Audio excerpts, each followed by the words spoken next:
पुरुषोत्तम मास महात्म्यम अध्याय 2।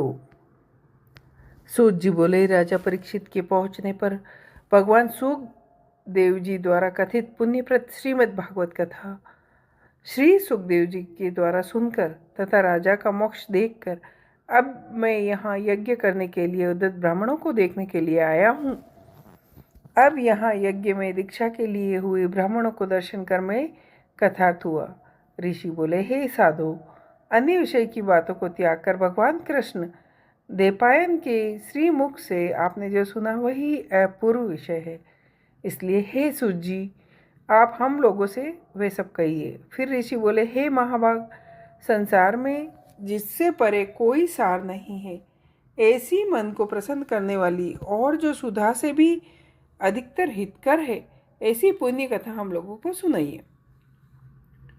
सूत जी बोले, विलोम अर्थात ब्राह्मण के चारों में क्षत्रिय चूर मिल जाने से उत्पन्न होने पर मैं भी धन्य हूँ।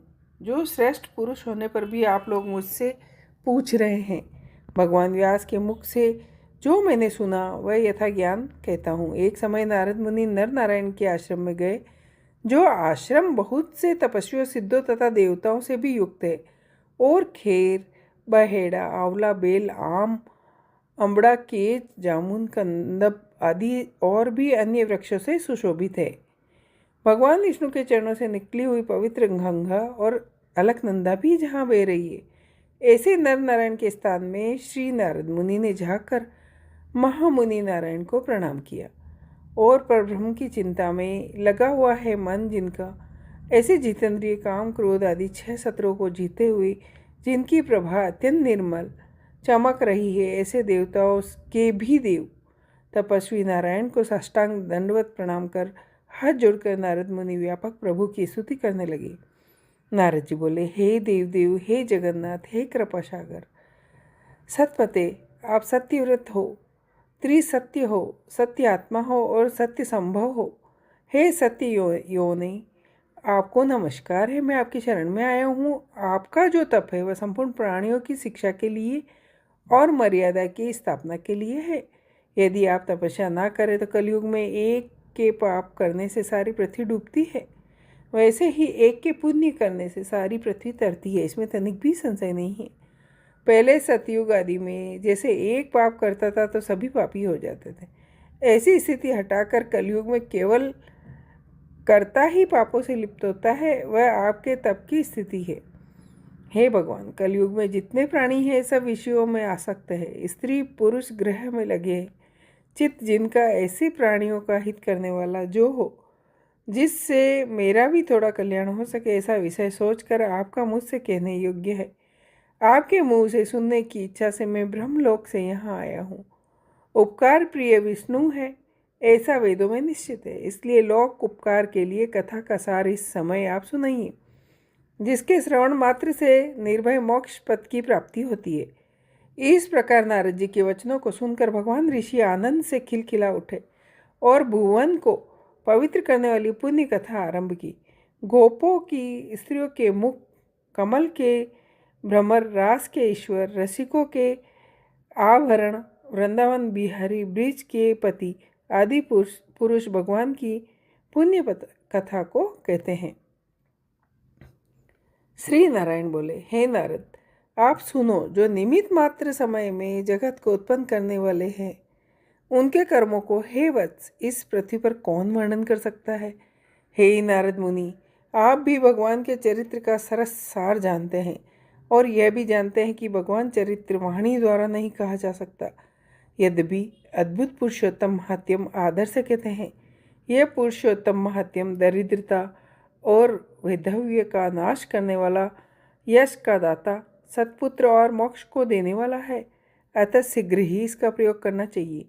नारद जी बोले, हे मुनो, पुरुषोत्तम नामक कौन देवता है, उनका क्या महात्म्य है, यह अद्भुत सा प्रतीत होता है, अतः आप विस्तार से कहिए। सूत जी बोले, नारद जी का वचन सुनकर नारायण क्षण मात्र पुरुषोत्तम में अच्छी तरह मन लगाकर बोले, पुरुषोत्तम, यह मास का नाम जो पड़ा है वह भी कारण से युक्त है। पुरुषोत्तम मास के स्वामी दया सागर पुरुषोत्तम ही है, इसलिए ऋषिगण इसको पुरुषोत्तम मास कहते हैं। पुरुषोत्तम मास के व्रत करने से भगवान पुरुषोत्तम प्रसन्न होते हैं। नारद जी बोले, चैत्र आदि मास जो है वह आपने अपने स्वामियों देवताओं से युक्त है, ऐसा मैंने सुना है, परंतु उनके बीच में पुरुषोत्तम नाम का मास नहीं सुना। पुरुषोत्तम मास कौन है? पुरुषोत्तम मास के स्वामी कृपा के निधि पुरुषोत्तम कैसे हुए? हे कृपा निधि, आप मुझे इस मास का स्वरूप विधान के सहित कहिए। हे प्रभु सतपते, इस माह में क्या करना, कैसे करना, क्या दान करना, इस मास का जप पूजा उपवास आदि क्या साधन है, कहिए। इस मास के विधान से कौन से देवता प्रसन्न होते हैं और क्या फल देते हैं? इसके अतिरिक्त और जो कुछ भी तथ्य हो वह तपोधन कृपया सब मुझे कहिए। साधु दोनों के ऊपर कृपा करने वाले होते हैं, वह बिना पूछे कृपा करके सदुपदेश दिया करते हैं। इस पृथ्वी पर जो मनुष्य दूसरों के भाग्य से अनुवर्ती दरिद्रता से पीड़ित, नित्य रोगी रहने वाले, पुत्रों को चाहने वाले, जड़ गूंगे, ऊपर से अपने को बड़ा धार्मिक दर्शाने वाले, विद्या विहीन मलिन वस्त्रों को धारण करने वाले, नास्तिक, नीच, जर्जर, दासव्रती करने वाले, आशा जिनकी नष्ट हो गई है, संकल्प जिनके भ्रष्ट हो गए हैं, तत्व जिनके क्षीण हो गए हैं, कुरूपी, रोगी, कुष्ठी, टेढ़े मेढ़े अंगों वाले, अंधे, मित्र वियोग, स्त्री वियोग, माता पिता विहीन, शोक दुख आदि से जिनके अंग सूख गए हैं, अपने इष्ट वस्तु रहित उत्पन्न हुआ करते हैं, वैसे जिन अनुष्ठानों को करने और सुनने से पुनः उत्पन्न न होए, प्रभु ऐसे प्रयोग हमको सुनाइए। संसार की विचित्र दशा देखकर दुखी हूँ, मानव स्वार्थ से भर गया है और कितने ही दुखों से गिरा हुआ है।